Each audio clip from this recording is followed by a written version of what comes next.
Anyway, thanks for joining us. We're going to be talking about VP, virtual production, and what it is and what it isn't, and also the bigger picture and what, that virtual production is not just an LED screen. There's a lot more that goes on. I want to ask our guests to introduce themselves first, and then we'll get to the discussion. Okay, so Florian? I'm Florian Gallier. I'm Strategic Partnerships Manager at Mo-Sys.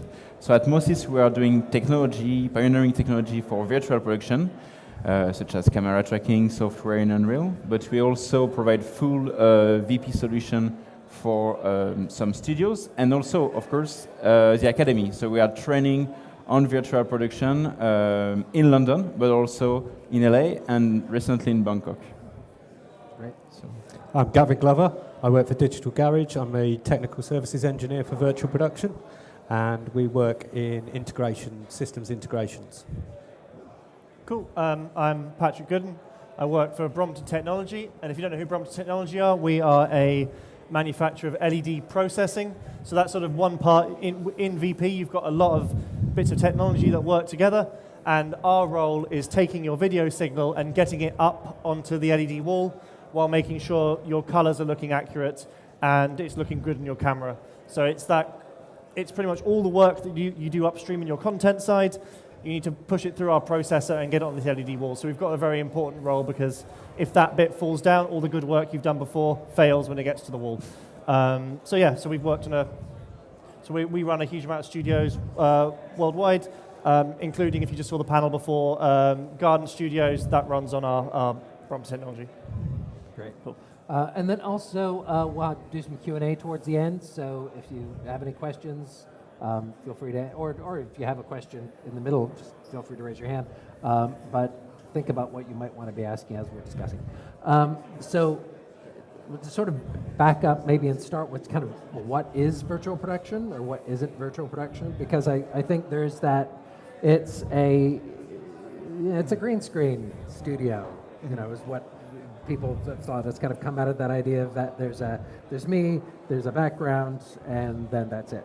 But virtual production, especially now that we've got LED screens and these volumes and we're using Unreal in really interesting ways, that's a whole different thing than just being able to change your background on a whim. Can you, Florian, do you want to sort of get into like what is virtual production in the bigger sense, beyond just being able to have easy locations? Yes, I think if we come back at the beginning of what is virtual production, I think it's combining real footage with virtual footage in real time. That's really what it is, whether it's with green screen or LED walls. And it's the idea to be able to film any actors in a space with a 3D environment behind that will look very realistic or not in real time. I think to me that's what virtual production is. And sometimes we think it's obviously LED volumes or green, but it's both actually. It's the fact of, I think, combining real and virtual. And it's not only because we think sometimes it needs to be on the moon or on Mars, but it can also very well be, for example, if you shoot something in New York from London, for example. So it's not only sci-fi, I think. Mm-hmm. That's my...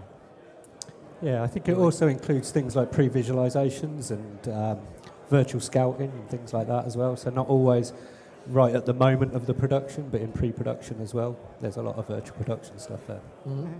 I mean, we refer to the the LED volume as, rather than VP, as in-camera virtual effects, and that's where you're actually capturing your effects live in the camera. So that's sort of a way to differentiate between VP, which, as people said, can cover both. Mm-hmm. In-camera virtual effects, when you're capturing actually in camera, would refer to LED. Mm-hmm. Yeah. But there's a whole new way, or maybe a whole better way of thinking about production as well, right? Where you're getting to plan things well in advance, being able to, as you said, do previs, be able to sort of think about your production in maybe ways that you can't when you're just locked down to sort of physical locations and move things around physically, right? So there's a whole lot more to be considered and to think about from the beginning of the production, or from before you get into production.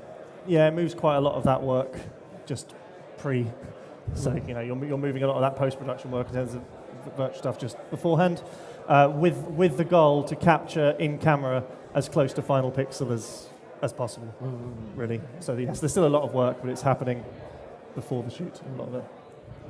Yeah. So, and you're working with productions all the time, on a regular basis. Well, I work on studio setups, Yeah. but my history is as a stage technician working on stages on productions. Yeah. So, do you find that people come in with sort of having to adopt kind of completely new ways of thinking about how they do stuff? Yeah, especially camera teams. It's really important for camera teams that have been doing things the same way for years, and you have to kind of educate them in how the processes change, interruptions that you're going to have to bring into the situation that they've not seen before, and explain to them why you're doing those things so they don't get annoyed about you doing those things. You're attaching lots of things onto their cameras which they're not used to having there, so the weighting of their cameras is very different. So there's lots of stuff that you kind of have to get people used to when they come into it. So there's a lot of, I know for me there is, but I think generally around virtual production there's a lot of education that needs to happen, first in terms of what it is and what it can do, and then kind of how is it going to change my job, I guess. Yeah, and we're just starting to see lots and lots of universities pick up on virtual production and starting to build their own studios and stuff like that. So I think that will happen as the education system picks it up and people are coming through the pipeline with some information and background already. Then I think things like that will get better and people will understand it a lot more. Is it, are we going to see virtual production as being kind of more and more what productions do? Do you think it's going to start taking over kind of, sorry, this is the second time that's happened.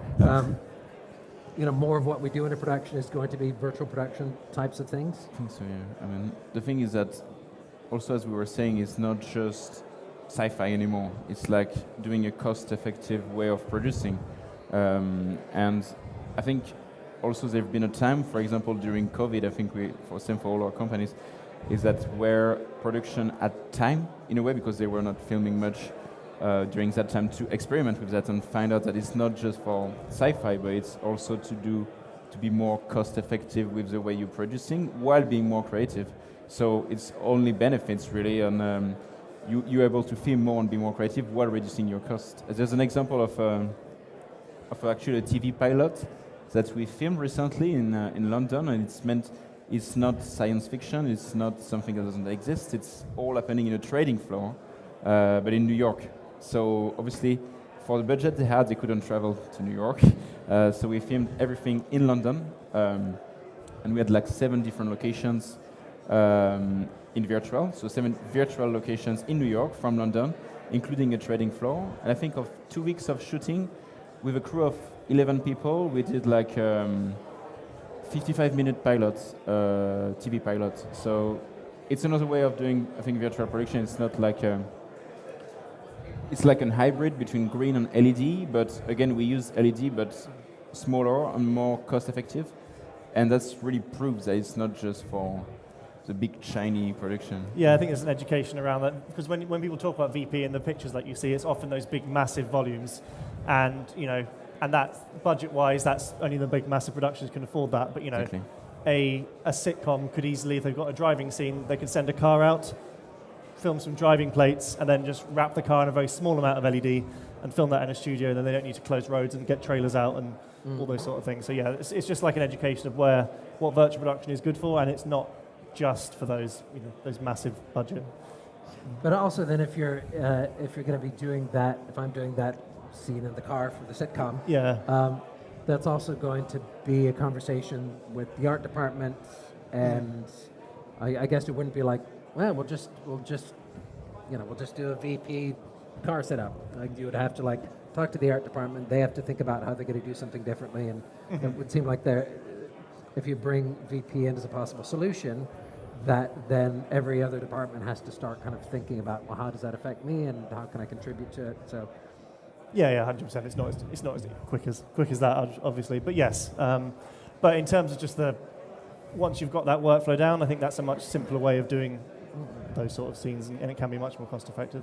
So do you end up having the, I mean, is it up to the director to start making those decisions about things, or kind of where do those decisions start coming from, and deciding how to you might bring have a- VP into Florian your might be production? better on this one. I mean, it really depends. And I guess also, basically, if you want to know what tool you're going to use on a production, it's not going to happen on the day, like say, oh yeah, we can use this and that. You have to know about it before. That's also why we are doing academy, and with the Mo-Sys Academy, we are training as well, because if you train people, then they know they have skills in virtual production, and if they have a new production coming in and says, oh, we want to shoot, as you say, here in a car, but maybe we won't have time to go and shoot there, and we need to shoot in this location, which is, then someone say, of course we need to use virtual production. But that's not going to happen if they didn't work hands-on on it before and been trained on it. And then from that, that's why, and as you said before, like there's different actors in virtual production. You have the Unreal Engine, which is like doing the 3D world, and then you have the tracking, you have the processor for the LED wall, you have also the setup for the show. But then if all these departments start to learn about VP and what it can do, they will know better how to implement it in a production. And it can come from the production team saying that, and that's what we hope after teaching them, that they will say, of course we should do it in virtual production. And that's all about, again, teaching, and it comes before, as you say, more like do it in pre-production. And if you nail the pre-production, you do very little post-production, but all the work you will have done after, you do it before. So you shift it before. It means that now if people are trained on these skills, and they did, like, for example, proof of concept, they tried the tracking, they tried Unreal, they know to light a scene. So from all the different departments, then it makes sense to use virtual production for specific shots, and it can be coming from the directors, but also the production teams, or even the DOP, or whoever is involved in the production, I think. Well, I guess even if you're writing, you can sort of be thinking, yes, yeah. We can do. In the chase scene, they go through Exactly. Chinatown, they go through the Grand Exactly. Canyon, they go, whatever, have a whole bunch of things which are impractical to shoot, but you can sort of say, well, now actually we can do this. And you will not limit yourself creatively as well, because you know that you can go there without having the budget that you will need in general. So Yeah, that's interesting. creatively. So. So then, I mean, you kind of alluded to it before, but that usually think of virtual production. The first thing I think people think of is The Mandalorian, because that's when they first heard about it. And you think, Disney, Lucasfilm, good for you guys. You've got all the money in the world. What does this have to do with me? And I think as we're seeing, there's much more sort of practical ways of using it. But is there a bar to entry in terms of budgets, or if I'm just a small team, or a little indie film, or just a YouTuber in my garage, are these tools available to me, or are they practical for me, or is it really just something for somebody else for a certain budget? I know a indie developer in my local town that's using some fairly basic virtual production tools, but he's learning how to use Unreal Engine. He's using his iPhone for doing camera tracking and stuff with it, and he's coming up with some fairly good results, and he's doing that on zero budget at the moment. So the democratization of it is definitely there, and it's becoming easier and easier, and the bar to entry is getting lower and lower. Because the thing, I mean, obviously, because you don't have to, you don't necessarily have to build all this stuff. You don't have to fly around the world to your locations. That it allows you to do a lot with a little, but do you need to have a certain amount to actually get there in the first place? I mean, to take again this example of this pilot we shot in London that's meant to be in a trading floor in New York, we did it within our office space. So it's an office space size studio, and it proves that it doesn't need to be a volume, but it doesn't mean that you're not going to use a volume for other stuff. It's just different use case for different budgets and different production as well. If you need a huge volume to do a very specific shot, then it's great to use it that way. If you need to use this hybrid virtual production for a smaller production, it makes sense as well. And sometimes you will think decreasing costs is decreasing quality, while with virtual production it's more the opposite. decrease in cost by being more efficient, by doing, for example, all your wide shot on green and close up on mid shots on the LED wall. So that's this hybrid approach that we did for this production. It's going to reduce your cost, of course, because you're not going to travel, you're not going to go to New York, you're not going to have to recreate a trading floor, because you cannot film in a trading floor, even if you're Martin Scorsese. But then it means you will increase creativity and quality while reducing costs. So then it makes sense for this type of production. You can reduce your cost by almost 4. So it makes sense for smaller production to use virtual production. That's also why we need to train on that. As I said, it's really, that's just like that. Because if you think about it, if you are a director, for example, and you have that budget for a movie you always wanted to do, if you never use virtual production before, maybe you're not going to take the risk because it's something new to you. If you come, for example, to the academy and be trained hands-on, so really with how to set up the tracking on the lighting on all interface, all these things to do in Unreal, if you're confident with it because you've been trying it step by step, trying on the LED, trying on the green, then you say, oh yeah, it makes sense to use it. I think that's, to answer your question, I think that's why you need to be trained before, but then actually maybe make more sense for smaller productions to use virtual production, I think. Yeah. And all this kit that's being used for these volumes, they all come from the live events background. So all the panels that are used on like the Mandalorian and stuff, their initial use case was for like car shows and stuff, and they're designed to go up and down quickly. They're meant to go up and down in a day. So if you've got your big volume and you don't need it, and you want small little 2 or 3 smaller volumes, that can happen within a day or so, or 2 or 3 days. And I think people maybe don't 100% understand just how quickly something can move from a big volume to a smaller setup and move panels around. So just the knowledge of the kit that's being used and the flexibility of it is something that's important. Yeah, you kind of do think of it as like it's a whole stage that's got these LED walls rather than just the LED walls. So a lot of these panels connect together the same way they connect together in big stadium shows, and they go up with a big crew in a day. So, yeah, it can be quick. And I think that... Oh, no, you go. No, I'm sorry. I don't know if you were going to say something or not. No, it's okay. Yeah, I was going to say, I'm not... I don't think I can say the exact show, but a big budget TV show recently did season 1 all on like in a big volume. They came out of that being like, not sure that's 100% work the whole time. And on season 2, they're doing some stuff on VP, and now instead of 1 big volume, they do have 3 smaller volumes that they can play around with. So and that works a lot better. So then, what's like the biggest sort of misunderstanding you've come into with working with people kind of come into virtual production? What's the one thing that you've had to sort of set them straight about? Or what are their expectations versus? I think maybe one of the, I don't know if it's a misunderstanding, but then when you see virtual production, you think you're just gonna come in on the day and then say, hey, let's put that scene and put this virtual scene like that.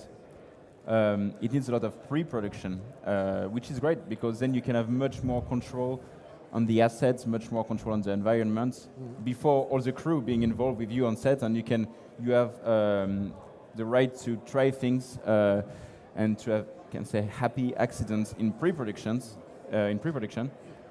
And that's sometimes people who don't know too much about the workflow, who assume it's just like you come in, you do whatever you want on the day with the 3D world. There's a bit of that. Of course, there's that flexibility, but there's a lot of pre-production. But if we do it right, it's great because it's super efficient. I think, like for this, I take again the example of this production because it's kind of a cost-effective pilot compared to maybe the big shows we work on, like Netflix and stuff.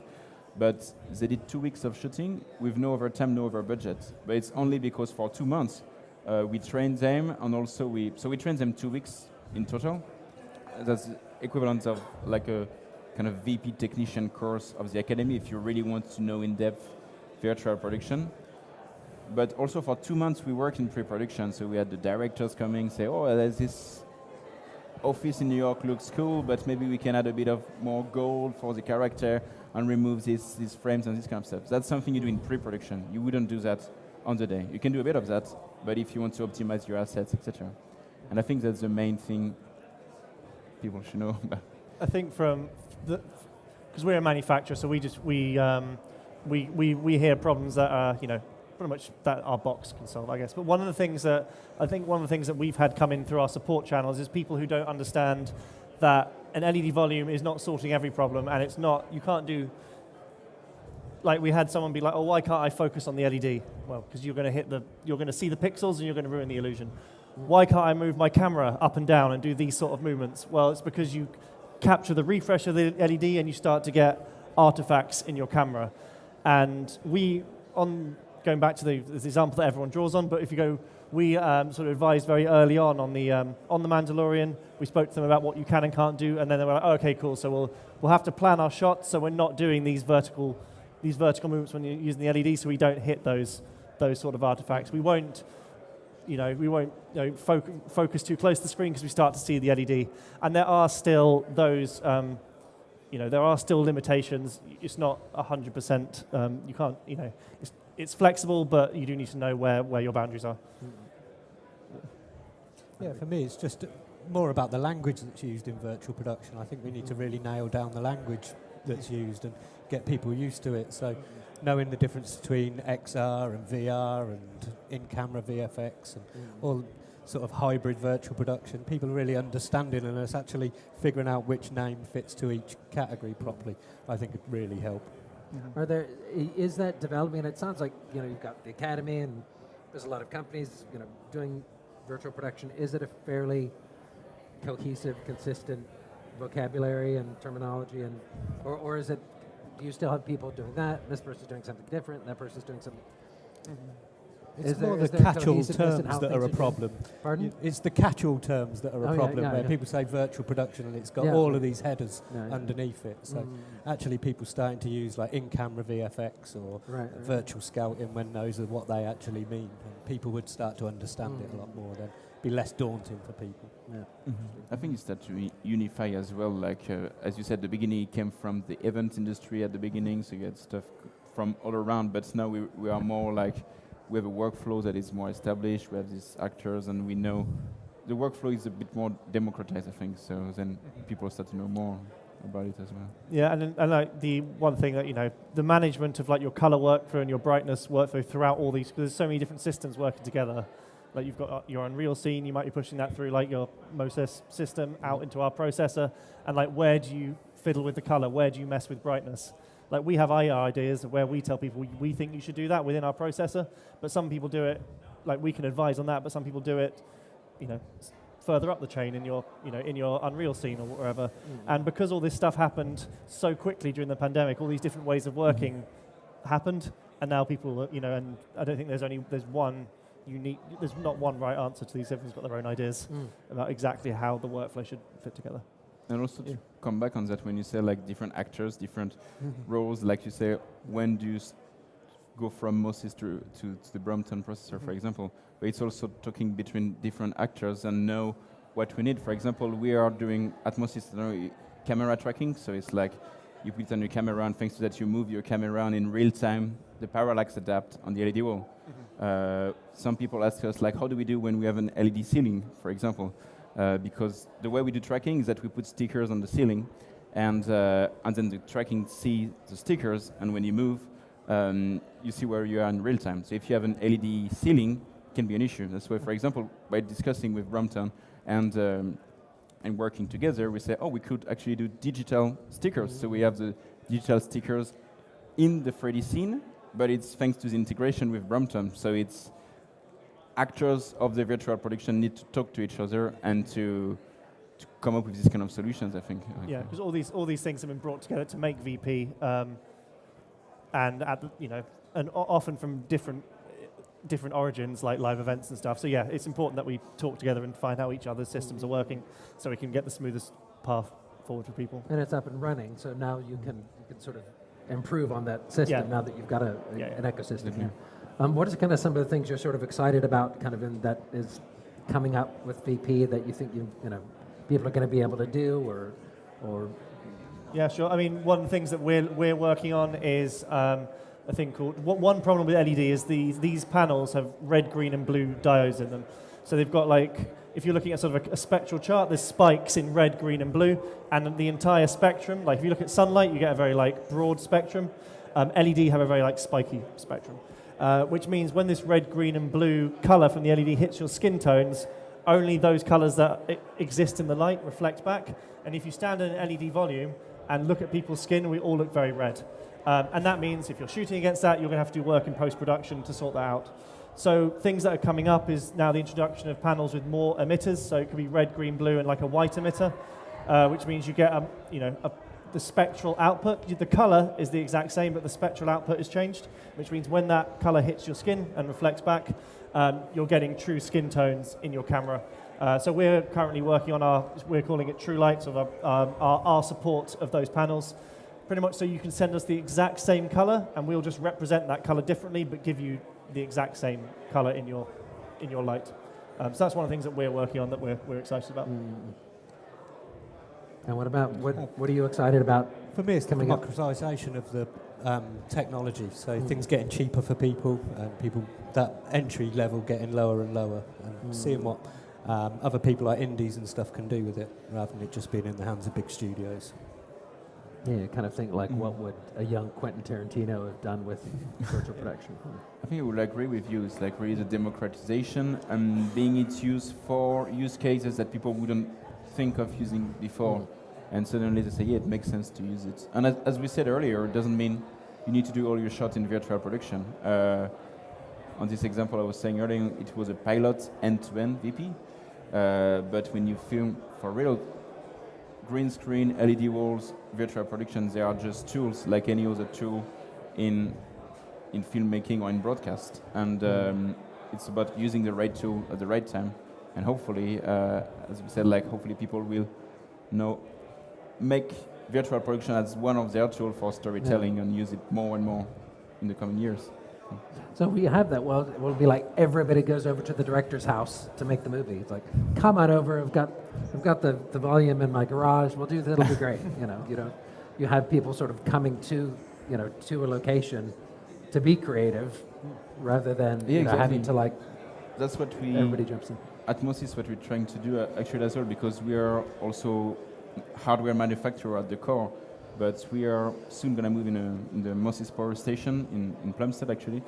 And the idea is to mix every type of work, like engineers, directors, people talking to each other, and then start a conversation. Because maybe if you're a cinematographer, you will say, oh, I have this problem, I don't know how to fix it. Maybe if you're an engineer who works on the technology, you say, well, it's very easy, actually fixed it yesterday. But it's with communication and talking between these two different worlds that it will really come to something great. Like there needs to be communication between the technical side of things and the creative side of things to come up with something great, I think. And people, in terms of sustainability, people talk a lot about virtual production as being a key element in making productions more sustainable. There are some questions about how much, which I guess we don't know, how much power are you using up with LED screens, and that seems like we're still crunching the numbers on that. Yeah, I think there have been some studies. I don't have any numbers to hand. I know that Sony has done its own sort of studies, which are quite good. Yeah, you can offset the power that you're using on the LED screens against the carbon that you would have used to get to location anyway. So, well, and like I said, it is also based on what your power source is and where you're getting your electricity, rather than but also a big part of sustainability, and something we cover a lot in the Flint, is creating better ways to work and better ways to live, and kind of producing this future that you want to live in, which is includes the environment, but also includes how you work. And so it would seem that virtual production has the opportunity to create a production environment where you could be home for dinner potentially, or you could. You can actually work in the city where you live rather than having to move around a lot. So does that come up actually in any of the discussions you're having with people? Is that just that being able to work in better, easier ways? Yes, I think also earlier you were talking about Garden Studios. So we also work with Garden as well, Garden Studios with the technology. And one of their recent I think it was for a TV show. It was meant to be on a boat at night. Of course, you would be imagine filming that for real, in real location, being the crew at night on a boat. It would be very risky or very hard to film. But then now, if you do it in virtual, you can do it from, I'd say, for example, 9 to 5, maybe a bit more. But then you have access to food around, you have access to the Wi-Fi, and you can go home at the end. So it's another aspect of virtual production to be able to do that here, definitely. And it's more practical, less dangerous, and it makes also the way of working in this creative industry easier for some people, and more accessible also to some people that cannot sometimes access the set because of it's just not easy to access. So it's another way to. And then on the green aspect, of course, like you were saying, there's this recent study.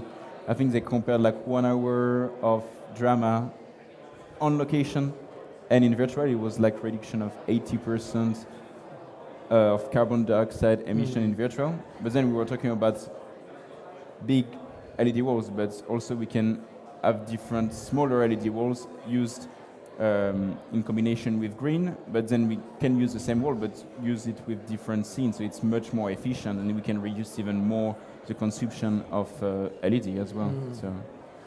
Yeah, I think it's really interesting that we're in some ways going back to like the sort of very beginning of filmmaking was like everything happens on basically one set. A Charlie Chaplin movie, it's like a tiny little set in one location. And then the studio started to be built around that, but everything was still built at that location. And the idea that you would go shoot out on a location was very rare. It kind of took a while into the sort of 1950s and stuff when that kind of became more of a thing. But that ability to actually have something in one location is an interesting sort of return to our roots in some way. So opening it up to you guys. For your questions. I've got a microphone somewhere around here. No, the microphone is over here. What do you need to know about virtual production?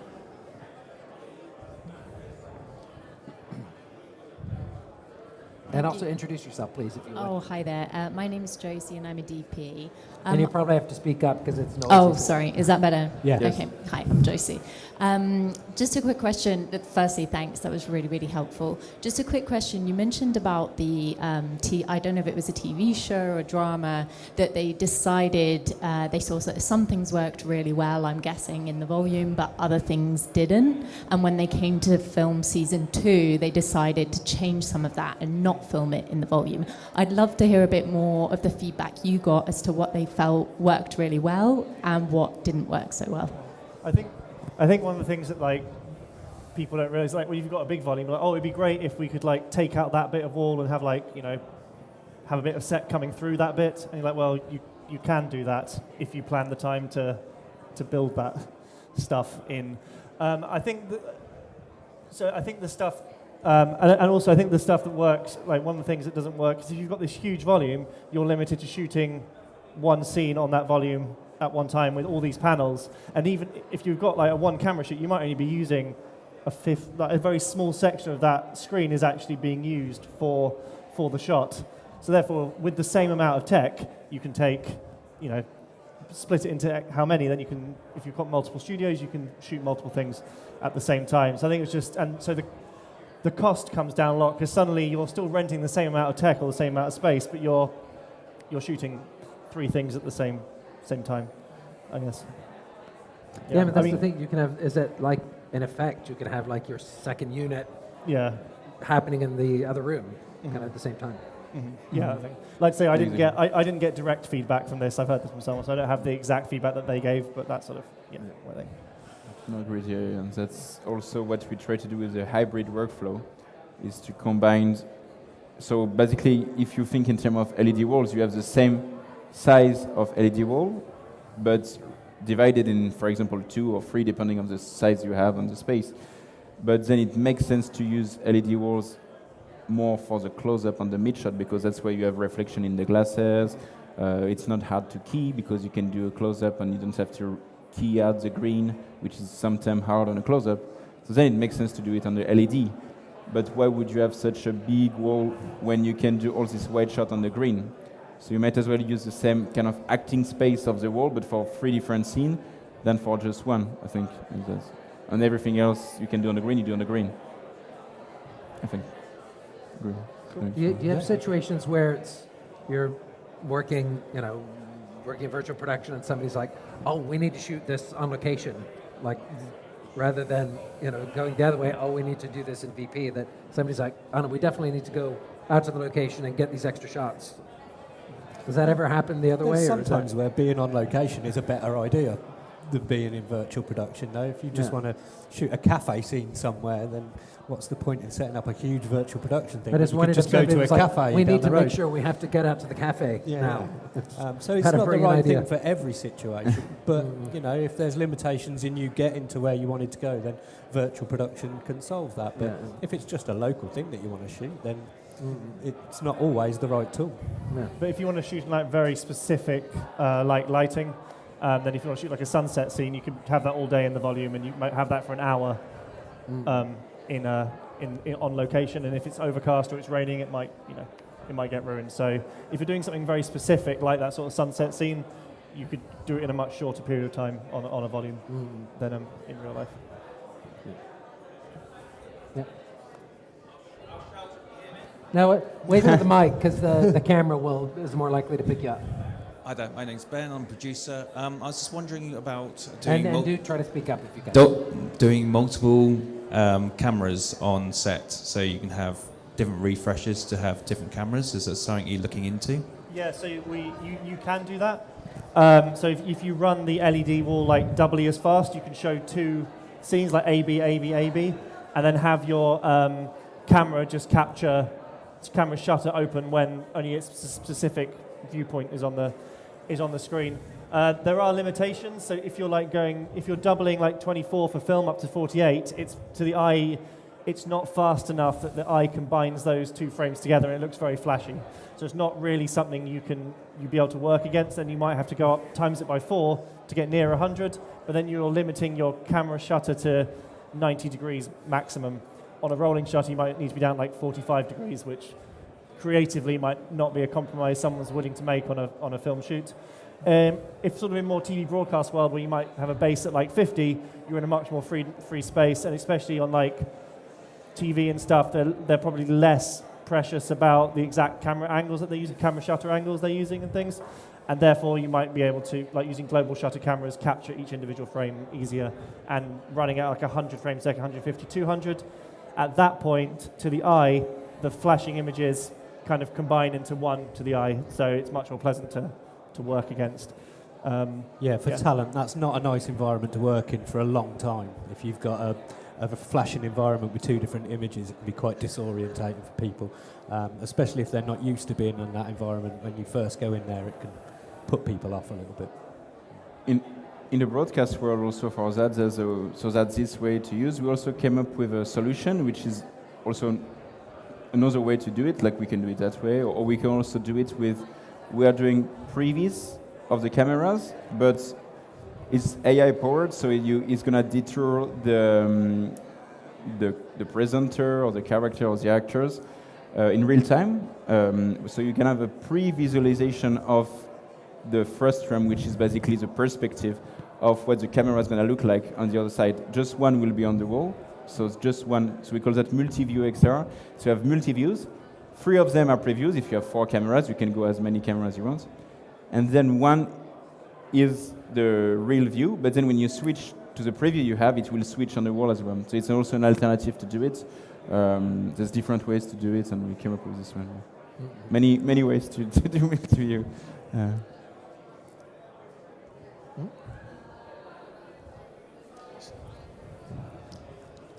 Hi there.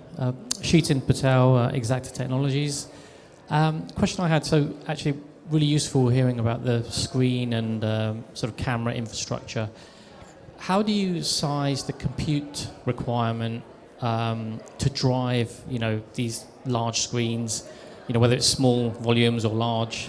How do you work out, what compute's needed from the workstations and GPUs and so on? Basically counting your pixels. doing complex calculations on how many pixels you're going to have up on the screen, and then working out how many of the processors that you'll need to drive that. So you're probably going to want one of the processors from these guys for each 4K section of screen that you've got, and then it's just a case of calculating it back from that, really. Yeah, and if you're running at different, like, if you want to do higher frame rate, that can affect. If you're running a higher frame rate, you're sending more data, so you might need more hardware. So there's all these things need to be taken into account. Lots of testing. Yeah. But can I run things off my laptop if I'm just doing my little YouTube video? I mean, yeah. I could do anything I want. If you don't need it to be sort of like tracked, you don't need to like have it like as a 3D scene. If you just want to put a video up on the LED wall, yeah, you could play back off your laptop. Probably not this laptop.